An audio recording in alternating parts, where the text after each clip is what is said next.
Hi friends, ನಮಸ್ಕಾರ ಎಲ್ರಿಗೂ. ಎಲ್ಲರೂ ಹೇಗಿದ್ದೀರಾ? ಐ ಹೋಪ್ ಎಲ್ಲರೂ ಚೆನ್ನಾಗಿದ್ದೀರಾ ಅಂತ ಅನ್ಕೊಳ್ತಾ ಇವತ್ತಿನ ವ್ಲಾಗ್ನ ಸ್ಟಾರ್ಟ್ ಮಾಡ್ತಾ ಇದ್ದೀನಿ. Welcome to my YouTube channel. ಇದು ಯುಗಾದಿ ಹಬ್ಬದ ದಿನದ ವ್ಲಾಗ್. ಮೊದಲನೇದಾಗಿ ಎಲ್ರಿಗೂ ಹೊಸ ವರ್ಷ ಯುಗಾದಿಯ ಶುಭಾಶಯಗಳು. ಸ್ವಲ್ಪ ಲೇಟ್ ಆಗಿ ವಿಶ್ ಮಾಡ್ತಾ ಇದ್ದೀನಿ, ಸಾರಿ ಫಾರ್ ದಟ್. ನಾರ್ಮಲ್ ಟೈಮ್ಗಿನ ಸ್ವಲ್ಪ ಲೇಟಾಗಿ ಇದ್ದೆ ಇವತ್ತು, ಬಿಕಾಸ್ 2-3 ದಿನದಿಂದ ಹಸ್ಬೆಂಡ್ಗೆ ಆಫೀಸಲ್ಲಿ ಸ್ವಲ್ಪ ಹೆವಿ ವರ್ಕ್ ಇತ್ತು, ಸರಿಯಾಗಿ ನಿದ್ದೆ ಆಗಿರಲಿಲ್ಲ. ಇನ್ನು ನಾನು ಈ ರೀತಿ ಬೆಳಗ್ಗೆ ಸಣ್ಣ ಪುಟ್ಟ ಏನಾದರೂ ಕೆಲಸಗಳು ಮಾಡೋದ್ರಿಂದ ಅವ್ರಿಗೆ ಡಿಸ್ಟರ್ಬ್ ಆಗುತ್ತೆ ಅಂತ ಹೇಳ್ಬಿಟ್ಟು ನಾನು ಕೂಡ ಸ್ವಲ್ಪ ಲೇಟಾಗೇ ಇದ್ದೆ. ಈಗ ಟೈಮ್ ಬಂದು ಆಲ್ಮೋಸ್ಟ್ 8 to 8:15 ಆಗ್ತಾ ಇದೆ. ನೋಡ್ತಾ ಇದ್ದೀರಲ್ಲ ಎಷ್ಟೊಂದು ಬಿಸಿಲಿದೆ. ಈ ವರ್ಷ ಅಂತೂ ಈ ಬಿಸಿಲನ್ನ ತಡೆಯೋಕೆ ಆಗ್ತಾ ಇಲ್ಲ. ಇನ್ನು ಈ ರೀತಿ ಮೈಗೆ ತಲೆಗೆ ಎಲ್ಲ ಎಣ್ಣೆ ಹಚ್ಕೊಂಡು ಸ್ನಾನ ಮಾಡೋದು ಯುಗಾದಿಯ ಒಂದು ಸಂಪ್ರದಾಯ ಅಂತಾನೆ ಹೇಳ್ಬೋದು. ನಾನು ಯೂಶುವಲ್ ಆಗಿ ನಾರ್ಮಲ್ ಕೊಬ್ಬರಿ ಎಣ್ಣೆನೆ ಸ್ವಲ್ಪ ಬಿಸಿ ಮಾಡಿಕೊಂಡು ತಲೆಗೆ, ಫೇಸ್ಗೆ ಮತ್ತು ಸ್ಕಿನ್ಗೆಲ್ಲ ಅಪ್ಲೈ ಮಾಡಿ ಒಂದು ½ an hour to 1 hour ಬಿಟ್ಬಿಟ್ಟು ಹೇರ್ ವಾಶ್ನ ಮಾಡ್ಕೊಳ್ತೀನಿ.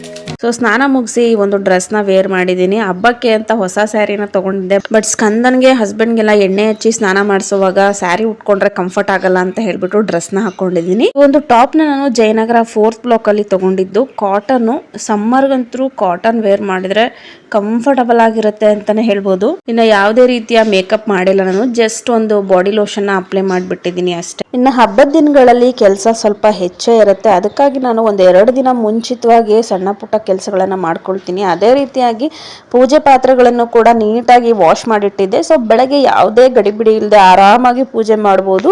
ಸೊ ನಾನು ಯಾವಾಗ್ಲೂ ಪ್ರತಿ ಸಲ ಇದೇ ರೀತಿಯಾಗಿ ಮಾಡ್ತೀನಿ. ದೇವ್ರ ಮನೆ ಅಲಂಕಾರ ಎಲ್ಲ ಮುಗಿಸಿ ಹೊಸ್ತಲ್ ಪೂಜೆ ಮಾಡೋಣ ಅಂತ ಬಂದಿದ್ದೀನಿ. ನಂಗೆ ಹೆಚ್ಚು ದೊಡ್ಡದಾಗಿರುವಂತ ರಂಗೋಲಿ ಎಲ್ಲ ಬಿಡ್ಲಿಕ್ಕೆ ಬರಲ್ಲ. ಹಾಗೆ ನಾವಿರುವಂತ ಅಪಾರ್ಟ್ಮೆಂಟ್ ಅಲ್ಲಿ ಅದಕ್ಕೆ ಅಷ್ಟೊಂದು ಜಾಗನೂ ಇಲ್ಲ. ಅದಕ್ಕಾಗಿ ನಾನು ಡಿಫ್ರೆಂಟ್ ಆಗಿರುವ ಚಿಕ್ಕ ಚಿಕ್ಕ ರಂಗೋಲಿ ಬಿಲ್ಲೆಗಳನ್ನ ತಗೊಂಡು ಡೈಲಿ ಒಂದೊಂದು ಬಿಲ್ಲೆಗಳಿಂದ ರಂಗೋಲಿನ ಹಾಕ್ತೀನಿ.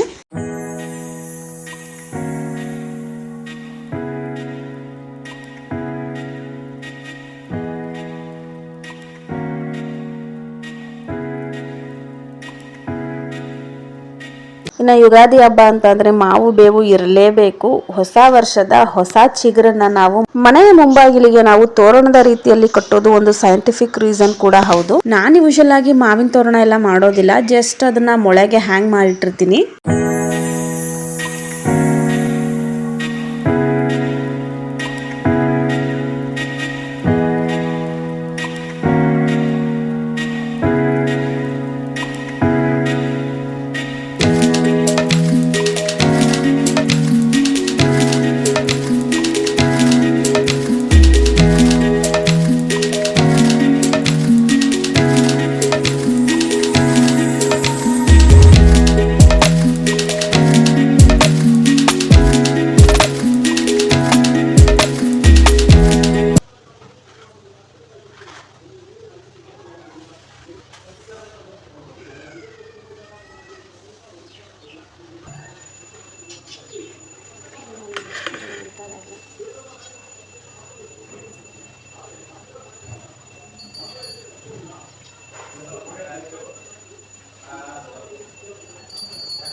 ಈ ಯುಗಾದಿಯ ಹೊಸ ವರ್ಷ ಭಗವಂತ ಎಲ್ರಿಗೂ ಒಳ್ಳೇದು ಮಾಡಲಿ, ಮಳೆ ಬೆಳೆ ಸಮೃದ್ಧವಾಗಲಿ ಅಂತ ಕೇಳ್ಕೊಳ್ಳೋಣ.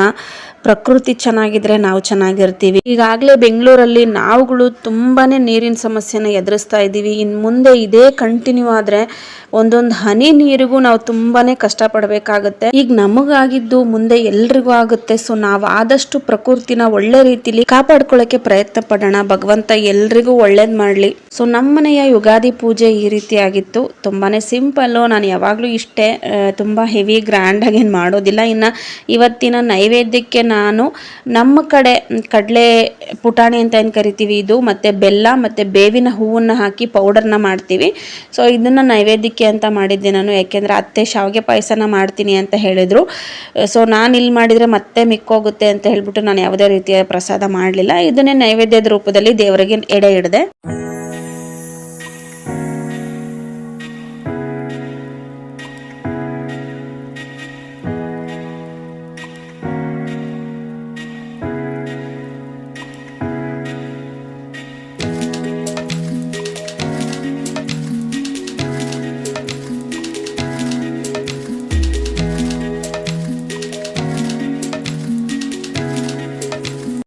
ಎದ್ರಿ ಬಂಗಾರಿ, ಈಗ ಟೈಮ್ ಎಷ್ಟು ನೋಡಿಯಾ?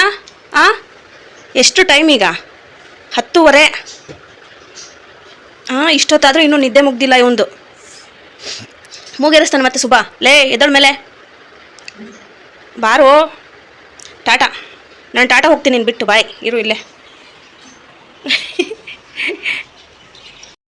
ಹಸ್ಬೆಂಡ್ಗೆ ವರ್ಕ್ ಪ್ರೆಷರ್ ಜಾಸ್ತಿ ಇದ್ದಿದ್ದರಿಂದ ಅವ್ರು ಸ್ವಲ್ಪ ಟಯರ್ಡ್ ಆಗಿದ್ದರು. ಹಾಗಾಗಿ ಲೇಟಾಗಿ ಎಬ್ಬರಿಸಿದೆ ಅವ್ರನ್ನ. ಆಲ್ಮೋಸ್ಟ್ ನನ್ನ ಪೂಜೆ ಎಲ್ಲ ಮುಗಿದ ಮೇಲೆ ಅಪ್ಪ ಮಗ ಇಬ್ಬರೂ ಎಬ್ಬರಿಸಿ ತಲೆಗೆ ಮತ್ತು ಮೈಕೈಗೆಲ್ಲ ಎಣ್ಣೆ ಹಚ್ಚಿ ಚೆನ್ನಾಗಿ ಮಸಾಜ್ ಮಾಡಿದೆ. ಸ್ಕಂದನಿಗೆ ಅಷ್ಟೇ ನಾನು ಸ್ನಾನ ಮಾಡಿಸಿದ್ದು. ಮೊದಲೆಲ್ಲ ಹಸ್ಬೆಂಡ್ಗೂ ಕೂಡ ನಾನೇ ಸ್ನಾನ ಮಾಡಿಸ್ತಾ ಇದ್ದೆ. ಇವಾಗ ಆಗೋದಿಲ್ಲ ನನಗೆ, ಹಾಗಾಗಿ ಜಸ್ಟ್ ಸ್ಕಂದನಿಗೆ ಅಷ್ಟೇ ಸ್ನಾನ ಮಾಡಿಸಿದೆ. ಯುಗಾದಿ ಹಬ್ಬದಲ್ಲಿ ಮೈಗೆಲ್ಲ ಎಣ್ಣೆ ಹಚ್ಕೊಂಡು ಅಭ್ಯಂಗದ ಸ್ನಾನ ಮಾಡೋದು ನಮ್ಮ ದೇಹಕ್ಕೆ ತುಂಬಾ ಒಳ್ಳೆಯದು. ಈ ಒಂದು ಉರಿ ಬಿಸಿಲಲ್ಲಿ ನಮ್ಮ ದೇಹ ಹೀಟ್ ಆಗಿರುತ್ತಲ್ಲ, ಅಭ್ಯಂಗ ಸ್ನಾನದಿಂದ ದೇಹ ತಂಪಾಗುತ್ತೆ.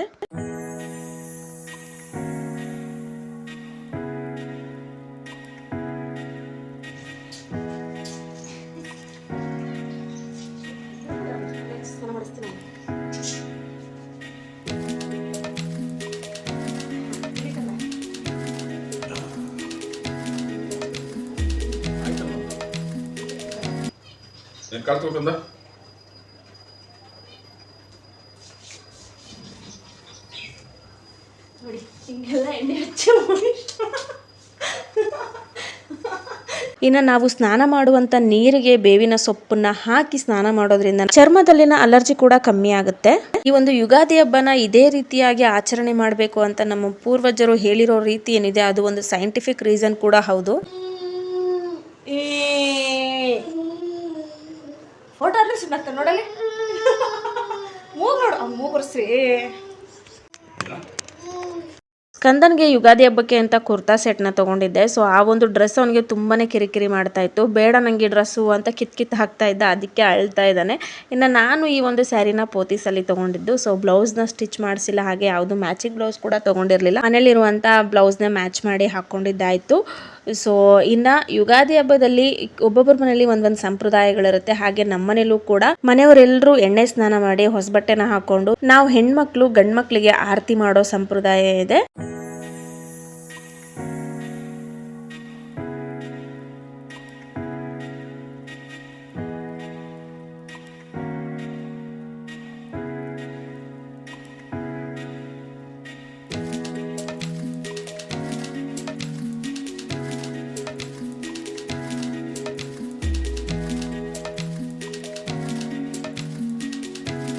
ಈ ರೀತಿ ಹಬ್ಬದಲ್ಲಿ ಆರತಿ ಮಾಡಿಸ್ಕೊಂಡಂಥ ಗಂಡು ಮಕ್ಕಳು ಹೆಣ್ಮಕ್ಳಿಗೆ ಗಿಫ್ಟ್ ಕೊಡಬೇಕು ಏನಾದರೂ.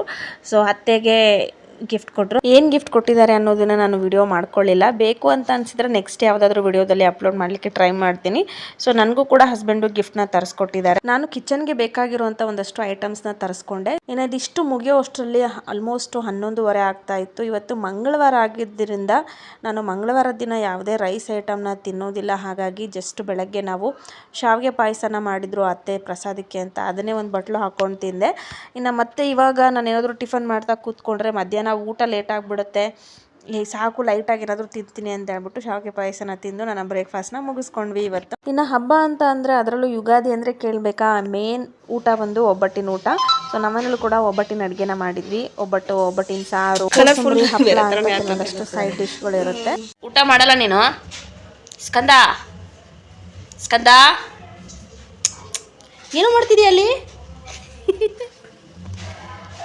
ಅಕ್ಕಿ ಹುಡುಕ್ತಾ ಇದ್ದಾನೆ. ಅಕ್ಕಿ ತಿಂತೀಯನಪ್ಪ? ಊಟ ಮಾಡಲ್ಲ ನೀನು? ಅಕ್ಕಿ ತಿಂದು ಹೊಟ್ಟೆ ತುಂಬಿಸ್ಕಂತಾನ ಅವನು.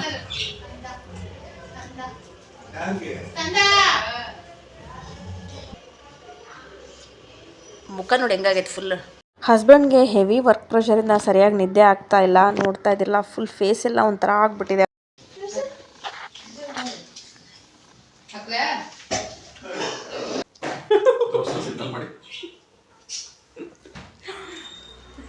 ಸ್ಕಂದ ಎಷ್ಟೇ ಏನೇ ಹಬ್ಬ ಮಾಡಿದ್ರು ಬರೀ ಮೊಸರನ್ನ ತಿನ್ನೋದು.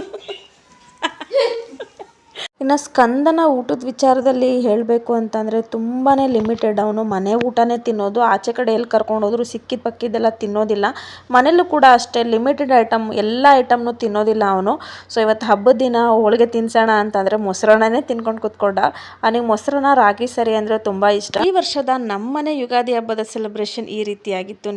ನೀವು ಯಾವ ರೀತಿ ಸೆಲೆಬ್ರೇಷನ್ ಮಾಡಿದ್ರಿ ಅನ್ನೋದನ್ನ ಕಮೆಂಟ್ ಮೂಲಕ ತಿಳಿಸ್ಕೊಡಿ. ಹಾಗೆ ಹಬ್ಬದ ಹಿಂದಿನ ದಿನ ಸ್ವಲ್ಪ ಟೈಮ್ ಇತ್ತು ಅಂತ ಹೇಳಿಬಿಟ್ಟು ನಾನು ಇನ್ಸ್ಟಾಗ್ರಾಮ್ ರೀಲ್ ಮಾಡೋಕ್ಕೆ ಈ ರೀತಿ ಸ್ಯಾರಿ ಹಾಕ್ಕೊಂಡು ರೆಡಿ ಆಗಿದ್ದೆ. ಅದನ್ನು ಕೂಡ ಇವತ್ತಿನ ವಿಡಿಯೋ ಜೊತೆ ಆ್ಯಡ್ ಮಾಡ್ತಾ ಇದ್ದೀನಿ. ಸೊ ಈ ಒಂದು ಸ್ಯಾರಿ ಏನಿದೆ ಇದು ನಾನು ಲಾಸ್ಟ್ ಇಯರ್ ಅಮ್ಮನ ಮನೆಗೆ ಹೋದಾಗ ಅಮ್ಮ ಕೊಟ್ಟಿದ್ದು. ಈ ಸ್ಯಾರಿ ಸ್ವಲ್ಪ ರಫ್ ಆಗಿತ್ತು. ಸೊ ವೇರ್ ಮಾಡೋದು ಸ್ವಲ್ಪ ಕಷ್ಟನೇ ಆಯಿತು. ಹೇಗೆ ಬರುತ್ತೋ ಹಾಗೆ ವೇರ್ ಮಾಡಿದ್ದೀನಿ. ಸೊ ಹೇಗೆ ಕಾಣ್ತಿದ್ದೀನಿ ಈ ಒಂದು ಸ್ಯಾರಿಲಿ ಅಂತ ನನಗೆ ಕಮೆಂಟ್ ಮೂಲಕ ತಿಳಿಸ್ಕೊಡಿ. ಸೊ ಹೆಚ್ಚು ಯಾವುದೇ ರೀತಿಯ ಮೇಕಪ್ ಕೂಡ ಮಾಡಿಲ್ಲ ನಾನು. ಜಸ್ಟ್ ಒಂದು ಮಾಯ್ಶ್ಚರೈಸರ್ ಅಪ್ಲೈ ಮಾಡಿ ಕಾಜಲ್ ಮತ್ತು ಲಿಪ್ ಬಾಮ್ನ ಅಪ್ಲೈ ಮಾಡಿದ್ದೀನಿ ಅಷ್ಟೇ. ಇನ್ನು ಇನ್ಸ್ಟಾಗ್ರಾಮಲ್ಲಿ ಫಿಲ್ಟರ್ ಅಪ್ಲೈ ಮಾಡಿದರೆ ನಾವು ಮೇಕಪ್ ಮಾಡೋದೇ ಬೇಕಾಗಿಲ್ಲ.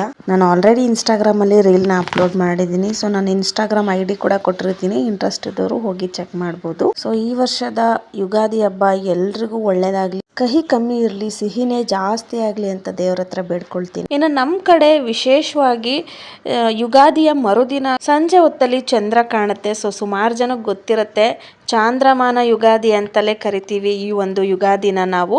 ಸೊ ಇವತ್ತಿನ ದಿನ ಕಾಣುವಂಥ ಚಂದ್ರ ವಿಶೇಷವಾಗಿರ್ತಾನೆ.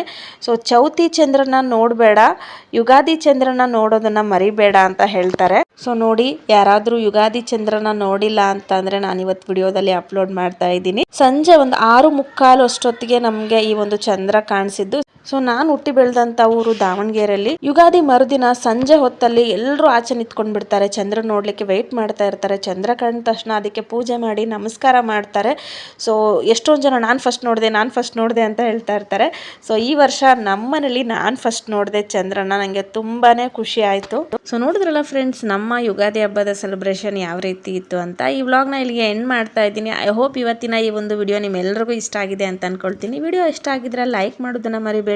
ಹಾಗೆ ಇನ್ನು ಯಾರೆಲ್ಲ ನನ್ನ ಚಾನಲ್ನ ಹೊಸದಾಗಿ ನೋಡ್ತಾ ಇದ್ದೀರೋ ಪ್ಲೀಸ್ ನನ್ನ ಚಾನಲ್ನ ಸಬ್ಸ್ಕ್ರೈಬ್ ಮಾಡ್ಕೊಂಡು ನೋಡಿ. ಮತ್ತೆ ಸಿಗ್ತೀನಿ ಮುಂದಿನ ವಿಡಿಯೋದಲ್ಲಿ. ಅಲ್ಲಿವರೆಗೂ take care, bye, thanks for watching.